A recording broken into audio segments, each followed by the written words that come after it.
Now we're going to have our CEO sit down. Today we're joined by Mr. Rob Basso.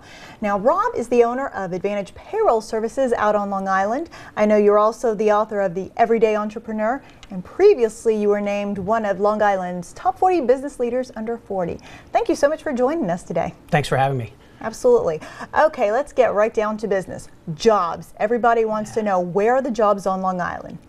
Well, I wish I had better news for everybody, but the reality is there are a couple of sectors which are doing very well.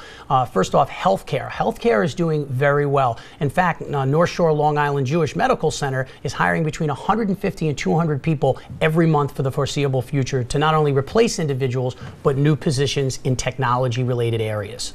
What are some other areas besides healthcare? The hospitality industry and restaurant industry, in fact, that's regained a tremendous number of jobs since the heat of the recession. So I would say if you're looking for a job, healthcare, retail, and hospitality are the way to go right now.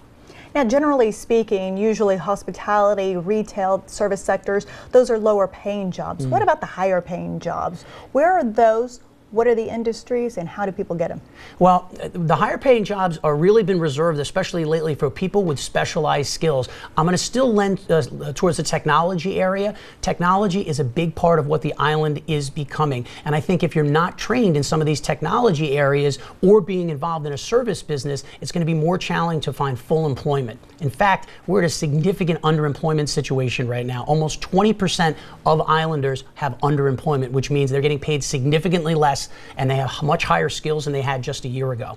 Now that brings up a very important point. I'm hearing from a lot of people who are saying that they're overqualified for these jobs, and these employers are saying this person has higher skills than I can offer. I'm not going to hire them because they're not going to stay in that position. What do you tell that person who says they want the job, they need the job? Well, what I can say is that is unfortunate. If that's what some employers are doing, it's a big mistake. Think about it. You can attract a really highly talented individual for less money.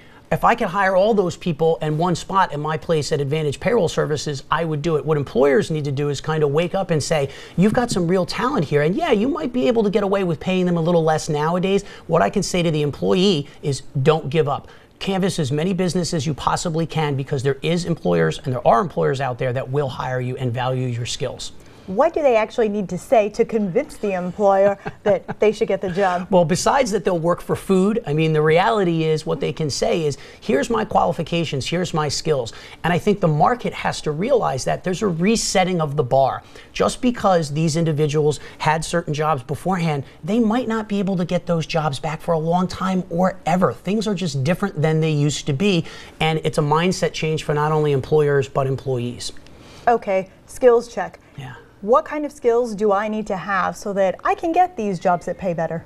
Well, what you can do is if you don't feel that you have the right skills, it also depends on what field you want to go. Let's stick to technology for a second. There are so many places that you can go and find technology skills, whether it's Suffolk County Community College, whether it's Nassau County, or one of the other major universities like Hofstra or CW Post. Sometimes these are for a very small fee to get a certification for some of the technologies that are out there. Sometimes you can go to free seminars. I can't tell you how many times I've interviewed people and they say they know how to use Excel, and you sit them down in front of a computer and they have no idea how to do it. So it is really important just to have basic computer skills and not lie about it when you're on a job interview. Okay, so the outlook now. What are we seeing a year from now, a year and a half from now? What do people need to focus on? Well, what they need to focus on is being positive. I think with all the negative sentiment that our national media and as well as our political leaders have put forth in the marketplace, that it stymies the growth of small and medium-sized business owners. What it is business owners aren't willing to make decisions until there's something safe that they can count on. Presidential election coming up, we have no idea what's going to happen. The Affordable Health Care Act just passed in 2014. We don't know if it's going to add jobs. We don't know if health care is going to be more expensive. All these things factor into how small businesses are going to hire. 10-second answer on final piece of advice for the person looking for the job. For the people looking for a job, go out there and be aggressive. Beat the streets. Literally walk down hallways in office building, drop off your resumes, be at every networking function that you can make yourself available at.